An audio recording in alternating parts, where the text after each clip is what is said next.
Assalamualaikum warahmatullahi wabarakatuh. Perkenalkan, nama saya Denny Virga Pratama Kasenda. Saya kuliah di AKBP STI KBP Padang, jurusan akuntansi dengan nomor induk mahasiswa saya 17230008. Pada kesempatan kali ini saya akan mempresentasikan hasil proposal bab 1 saya untuk memenuhi mata kuliah metodologi penelitian dengan dosen pengampunya Bapak Febriandi Ananda SEMSI. Baiklah, tidak panjang-panjang lagi, saya akan bahas dengan bab 1 saya, yaitu ada latar belakang masalah, rumusan masalah, tujuan penelitian, dan manfaat penelitian. Di latar belakang masalah, saya membahas tentang Y saya, yaitu kinerja auditor. Secara garis besar, kinerja auditor itu ialah suatu pencapaian hasil kerja yang dicapai oleh seorang auditor dalam melakukan tugas-tugasnya dan dilandasi komunikasi, pengalaman, dan ketepatan waktu yang ditentukan dengan pertimbangan kualitas, dan disiplin oleh waktu. Itu saya ambil dari beberapa artikel yang saya ambil.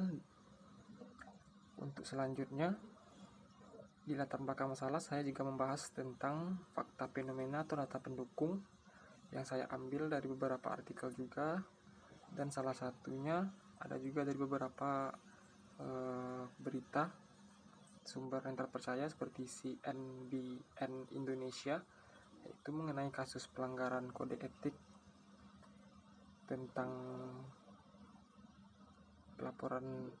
memeriksa laporan keuangan yang dilakukan oleh salah satu kantor kap ternama di Indonesia. Yang diperiksa itu termasuk PT yang terbesar di Indonesia, yaitu PT Garuda Indonesia Tbk. Untuk selanjutnya, saya juga membahas studi terdahulu di rumusan masalah saya, yang saya ambil itu dari artikel Fanny Wulansari. Di artikel Fanny Wulansari, Y-nya dan salah satu X-nya sama dengan saya, dimana saya menambahkan perbandingan dengan artikel yang saya buat sekarang ini. Saya menambahkan 2X lagi dan Y-nya sama.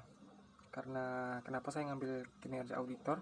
Karena artikelnya saya mudah didapat, terus cara pengumpulan datanya saya udah lumayan paham. Nanti dibahas juga di bab 3 saya. Terus untuk selanjutnya ada di tujuan penelitian. Tujuan penelitian saya, X1 saya,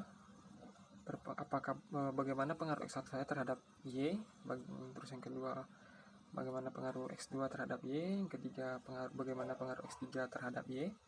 Terus tujuan penelitian saya ada 3, yaitu pengaruh untuk mengetahui pengaruh X1 terhadap Y, untuk mengetahui pengaruh X2 terhadap Y, dan untuk mengetahui pengaruh X3 terhadap Y.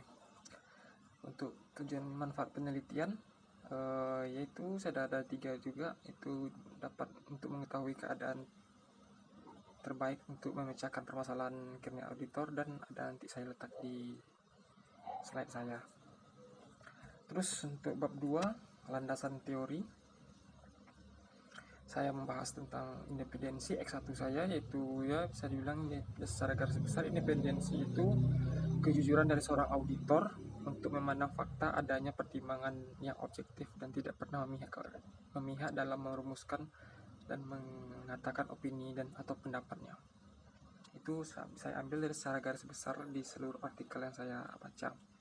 Terus X2 saya komitmen organisasi, yaitu seberapa jauh seorang berpihak kepada tujuan organisasinya dan mempunyai niat untuk menjaga keanggotaan pada organisasinya. Terus yang ketiga ada profesionalisme, yang secara garis besar yaitu kegiatan pekerjaan yang melengkapi beberapa, sedangkan profesi merupakan suatu kelengkapan individual yang sangat penting memandang pekerjaan baik atau tidaknya.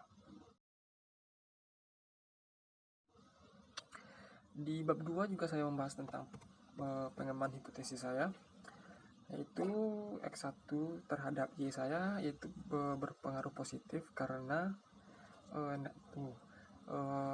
X1 saya berpengaruh positif terhadap Y, X2 saya juga berpengaruh positif terhadap Y, dan X3 saya berpengaruh positif terhadap Y. Kenapa semua berpengaruh positif terhadap Y? Saya ambil dari beberapa artikel yang terdahulu. Di situ semuanya nilainya lebih kecil 0 dari 0,05. Jadi semuanya berpengaruh positif terhadap Y saya. Untuk kerangka konseptual nanti saya letakin di sini mungkin. Terus kita masuk bab 3.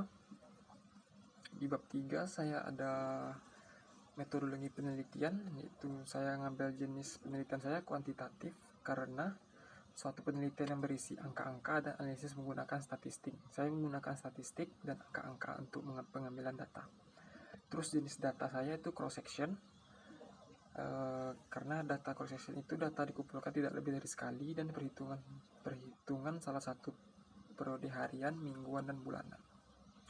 Sumber data saya primer, populasi saya, seluruh auditor yang ada di kantor angkutan publik di Kota Padang. Teknik sampling saya menggunakan convention sampling, yang itu di mana informasi yang dikumpulkan dari anggota populasi bersedia memberikan informasinya. Terus teknik pengumpulan data saya mengambil kuesioner, dan jenis kuesioner saya itu skala Likert. Untuk bab 3 masih bab 3 ada definisi operasional variabel. Saya menggunakan variabel bebas atau variabel independen dan variabel terikat itu variabel dependen.